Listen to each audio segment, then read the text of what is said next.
Hello, I'm Jan Szarawiński and this is Military Mind. Armed conflicts, defense and security, land, sea and air. We've got you covered. Ukraine has launched a drone strike on a Russian Voronezh-M early warning radar system deployed near the city of Orsk in the Orenburg region.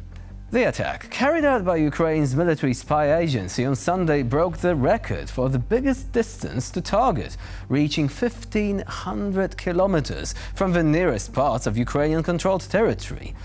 Russian forces, meanwhile, are reportedly concentrating units of unspecified size in western Belgorod region, near the border with Ukraine, likely to fix and draw Ukrainian forces to the area and prepare for offensive operations aiming to expand the Russian foothold in northeastern Ukraine. Moscow's forces are also keeping up pressure on Ukrainian positions along almost the entire front line.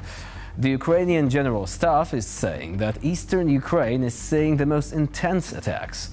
Most of the fighting was recorded in the Kupiansk, Pokrovsk and Kharkiv areas. The total number of Russian offensive and assault actions on the front within the past 24 hours has increased to almost 100. Also, attacks have been recorded in the Kharkiv region, directed at Vovchansk and Liptsi. And now let's move on to the Middle East. According to the Gaza Health Ministry and Palestinian medics, at least 35 people were killed in an Israeli strike on a camp for displaced people in Rafah. The attack was conducted shortly after Hamas fired a barrage of rockets at Tel Aviv for the first time in months. The Israeli military said the bombardment hit a militant compound in the area, killing 2 senior Hamas officials. Also, Israeli fighter jets reportedly struck Hezbollah's military infrastructure in southern Lebanon. In a post on X, formerly Twitter, the Israeli military also said that an Israeli drone had fallen in Lebanese territory.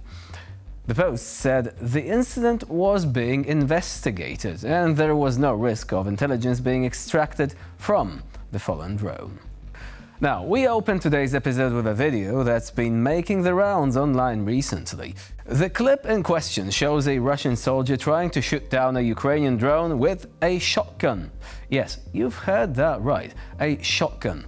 It may sound like something out of a B-action movie, but that's the stark reality on the front lines, apparently. To be honest, it looks like a bout of skeet shooting rather than hunting for killer drones. Guess the Russians really are running out of high-tech options for the counter-drone efforts. This just shows how desperate things are getting. And while they're busy playing duck hunt with drones, the Ukrainian forces are out there with real tactics and precision, keeping the pressure on.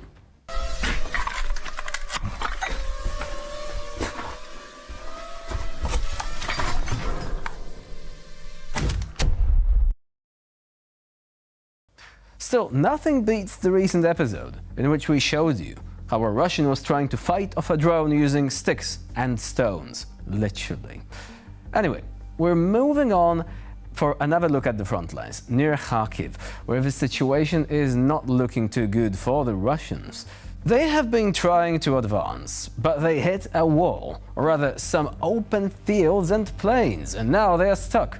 And their big, powerful assault groups are taking days to move rather than just hours. Just a few lonely soldiers running around trying to handle logistics. Every time they hear the buzz of a drone, they dive for the bushes. Sometimes the thick vegetation saves them, but more often than not, Ukrainian precise munitions find their mark. And the Ukrainians are saying that it's not just regular troops they're taking out. The hunt is also successfully eliminating well-trained GRU operators. In this latest push towards Kharkiv, the group in the clip has confirmed and visually recorded around 100 Russian casualties. And that's just the ones coming into the official count. The rest, well, let's just say that it wasn't their day.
In Kharkiv, Ukrainian defenders are doing what they do best, kicking butt and taking names, and snatching Russian gear in style. So, today's highlight, an absolutely epic takedown of a Russian T-90 tank. Not only did they destroy this beast, but they also set off its ammo stores, causing a massive explosion. It was a sight to behold. These men and women continue to show the world what true resilience and skill really look like.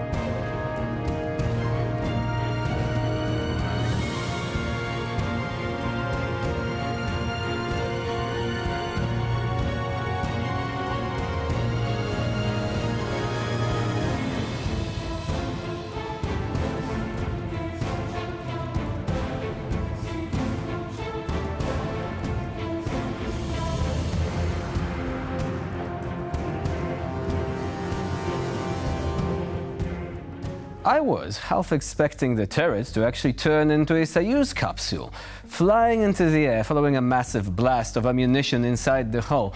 Perhaps not this time, but this is what happens really often with Russian tanks. They have this design for the sea. Ammunition beneath the turret. If it gets hit, it explodes, ripping the whole thing apart. All right. We're closing this episode with a video from the fighters of the Belarusian Volunteer Corps, who are standing strong for Ukraine's freedom and sometimes taking down bridges to avoid the Russians and their so-called brotherly overtures. The clip was recorded by Christian Udarov, who also joined the engineering effort on display. Take a look.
And with this explosive conclusion, we end this episode of Military Mind. Please stay with us here on TVP World for more latest news and updates.